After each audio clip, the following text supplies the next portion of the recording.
Welcome back to my channel. It's Candace with the K here, where I normally talk books, beauty, and kicks. Today, I'm giving you my May reading rundown. Okay, so I was able to read 4 books in the month of May. Kind of a light month for me because I had some travel in there.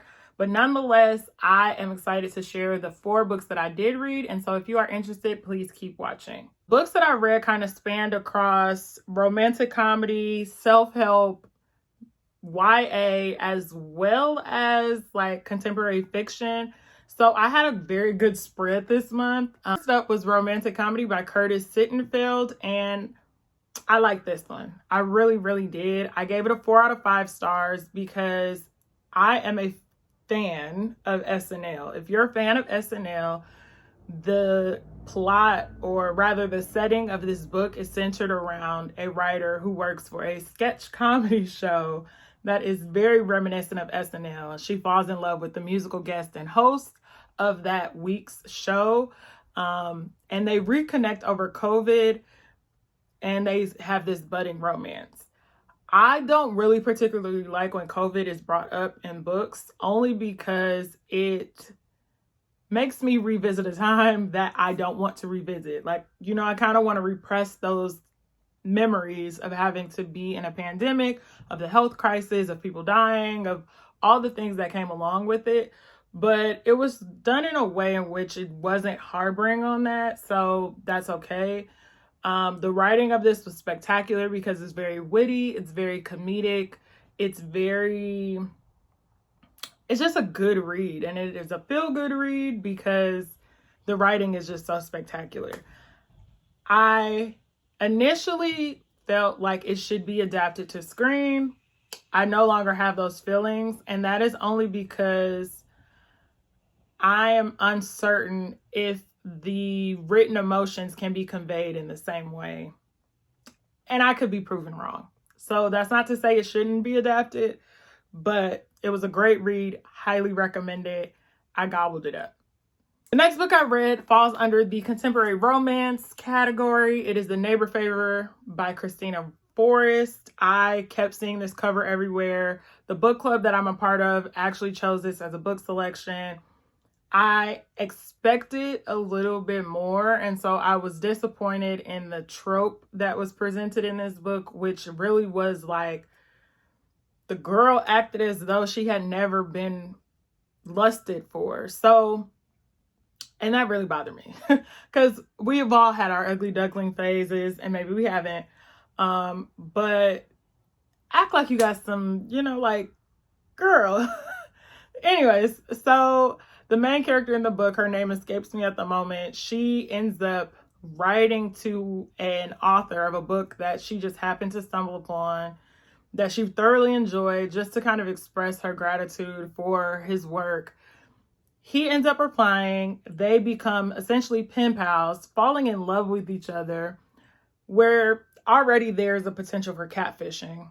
But they fall in love with each other virtually, just by happenstance. And I'm sorry, he cuts her off. Just by happenstance, she ends up moving in with her sister, and this said author is the neighbor. In what world would this happen? And I mean, I guess it is realistic in probably a place like New York, but that's not gonna fly in Los Angeles. Like, out of sight, out of mind, for real. And so she kind of falls in love with this other guy who she doesn't think is the guy she initially falls in love with. And it then becomes the whole thing because he's not forthright in saying, like, I am the author that you wrote to. And then they kind of go down that path. And yeah, so it's contemporary romance, so it does have that corny element to it. But I just felt like I wanted to just shake the character and be like, girl, stand up. Like I get you're kind of the nerdy to yourself character, but you could do better. I gave The Neighbor Favor 3 out of 5. Also read a self-help book because I am on my financial journey, trying to get my finances in order. And so I read Rich Bitch, a simple 12-step plan for getting your financial life together. This is not my first personal finance book. I've dabbled in a few others, and I quite frankly don't find them helpful because they all regurgitate the same information. And for this one particularly, all she did was throw a bunch of B words around to, I guess, make me feel as though I'm going to be more inclined to get my money together. I don't know. If you go onto my Bookstagram, Candace with the K Reads, you'll see some of my favorite quotes. You'll also see some of my highlights. One thing that she did highlight is like the 12 things a broke bitch does, which I think is genius. But other than that, you could leave it on the shelf or you could find the information on TikTok. And then lastly, I read The Melancholy of Summer by Louisa Oneme. I hope I'm saying her last name and her first name correctly. I was given an advanced copy of this book, and I am very fortunate to have read this. This title falls under the YA genre, which is young adult. And I think it is such a nuanced topic that adults will still find fascinating. So basically, Summer's parents are on the run because they were committing fraud and they left her, which crazy. And they left her for a whole year. She was basically couch surfing from friend to friend. And then somehow they realized that this minor is living alone, where CPS essentially connects her to her next of kin, which is a cousin who's only so many years older than her, but has this blossoming career in Japan, who just happens to be back in the city. She goes to live with this cousin.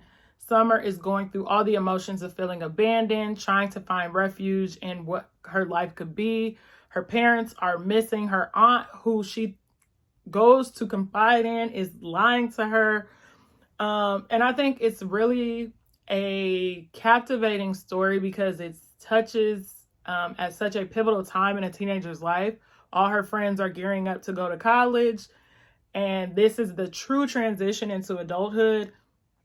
And she just is not lost, unable to really know what direction her life is going to go in. And I think that was brilliant.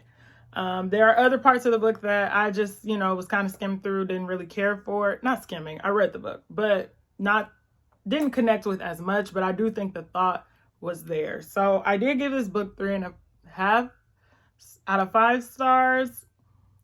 I could push it to the 4 because I did really enjoy it. So we'll give it 4.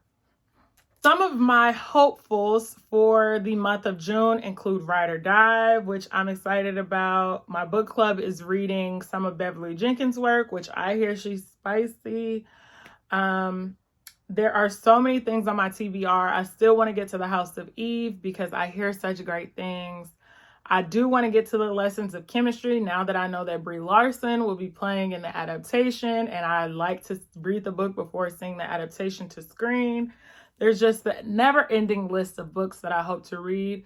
With that in mind, you should go ahead and follow me on Goodreads. Let's be friends there. And make sure you follow Candace with the K Reads. That's where I post everything book-related, everything about my books and my reading.